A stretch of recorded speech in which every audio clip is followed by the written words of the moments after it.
Basesengura ibirego by'u Burundi ku Rwanda bavuga ko ari ukwigira nkana ndetse no kwirengagiza inshuro u Rwanda rwagiye rushyikiriza u Burundi abarwanyi ba Red Tabara bafatiwe mu Rwanda mu bihe bitandukanye.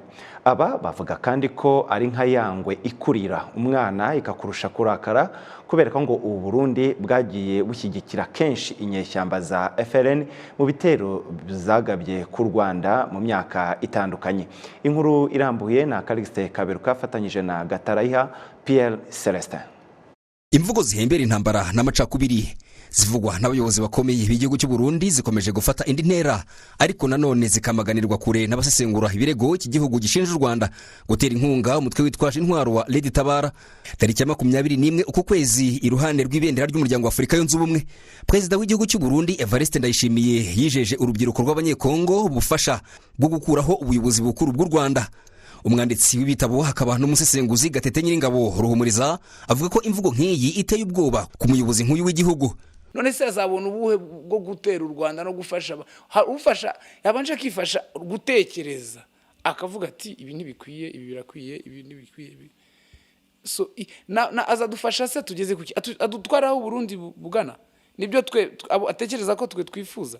Tshisekedi we nadufasha akatubwira ngo ndashaka kubafasha kwirukana Kagame, tuzabyemera kugira ngo tumere nka Congo. Inshuro nyinshi u Rwanda rwagiye rwirengagiza ibikorwa by'u Burundi, aho bimwe muri byo byanahitanye ubuzima bw'abaturage. Mu mwaka w'ibihumbi 2020 u Rwanda rwashyikirije inyeshyamba 19 za Red Tabara leta y'u Burundi mu rwego rwo kwerekana ko u Rwanda rudashyigikiye uyu mutwe. Kuva mu mwaka wa 2018 kandi u Rwanda ntirwahwemye gufata mpiri zimwe mu nyeshyamba za FLN, izindi zikicirwa mu bikorwa by'ubugizi bwa nabi byanahitanye ubuzima bw'abaturage mu ntara y'Amajyepfo ndetse n'uburengerazuba bw'u Rwanda. Benshi bafatanwaga ibikoresho by'igisirikare cy'u Burundi. Kuri Dr Joseph Nsengimana we asanga imvugo nk'izi zishingiye ku ngengabitekerezo ya genocide iri hagati y'abayobozi b'u Burundi ndetse na Congo. Icya kabiri nanone gitangaza nuko uretse ibyo bibazo by'ingutu mvuga bijyanye n'ingengabitekerezo idakwiye cyane cyane nyuma y'ibyabaye ku Rwanda, nuko noneho u Burundi busa naho buyobya uburari. Nka Red Tabara birazwi neza, Red Tabara birazwi neza yuko biba muri Congo, ndetse na Minisitiri w'Ububanyi n'Amahanga wa Congo yarabivuze, yemeza yuko Red Tabara ikorera muri Kivu y'Amajyepfo hafi ya za Uvira hariya hahana imbibi n'u Burundi. Ariko kubona Perezida w'u Burundi avuga yuko abo bantu bafite intebe mu Rwanda, ko ari naho bakorera, ko ari naho bapanga inabi y'u Burundi, ibyo ni ukuyobya uburari. Umwarimu muri kaminuza y'u Rwanda akaba n'inzobere mu mategeko mpuzamahanga Dr Alphonse Murefu avuga ko amagambo ndetse n'ibikorwa ibyo ari byo byose u Burundi bwagerageza gukora ku Rwanda bitarutera ubwoba ngo rukore ibyo bwifuza, ahubwo ngo rukwiye gukura ibikangisho by'intambara ku Rwanda kuko ngo bitaba igisubizo kirambye ku bibazo Burundi bufite.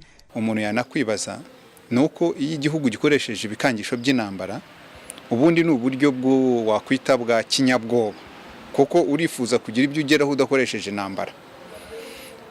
Ubwo ngubwo ubikoresha akenshi nuko aba yumva yuko ibyo bikangisho biza gutuma cya gihugu gikora cyangwa kireka gukora uko yifuza. Ukuvuga ngo ukoresha ibikangisho by'intambara kugira ngo hagire igikorwa cyangwa hagire ikidakorwa cya gihugu cyarimo gikora. Ibyo wakwibaza niba kugeza ubu ngubu, kuko ibikangisho ubundi bijyana n'ibisabwa, kuko usaba yuko ibi nibidakorwa biri bugende bityo. Kugeza ubu ngubu rero gese ndabasha kumenya neza ni iki u Burundi busaba u Rwanda kugira ngo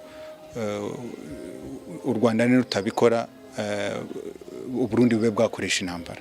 Dr Alphonse Murefu kandi asanga uruhuri rw'ingabo z'amahanga ruri muri Congo kurwanya umutwe umwe wa M23 bitazatanga igisubizo cy'umutekano muke urangwa cyane cyane mu burasirazuba bw'iki gihugu.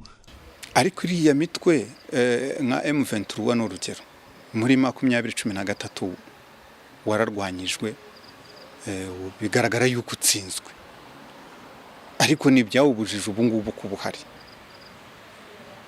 None se ababa barimo baza kuba ufasha Congo bumva bizahora muri ibyo, cyangwa icyakaba yari igisubizo nuko hakabaye habaho gusuzuma ese ni ibihe bibazo bitera ibibazo bihari.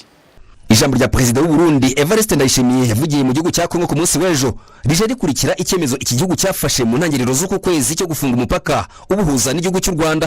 Igihugu cy'u Burundi kugeza ubu gishinja u Rwanda gukorana bya hafi n'inyeshyamba za Red Tabara zirwanya leta y'u Burundi, ariko u Rwanda rwamagana rwivuye inyuma ibyo birego, dore ko iki gihugu nta kimenyetso na kimwe bwerekana. Calixte Kaberuka mu mujyi wa Kigali.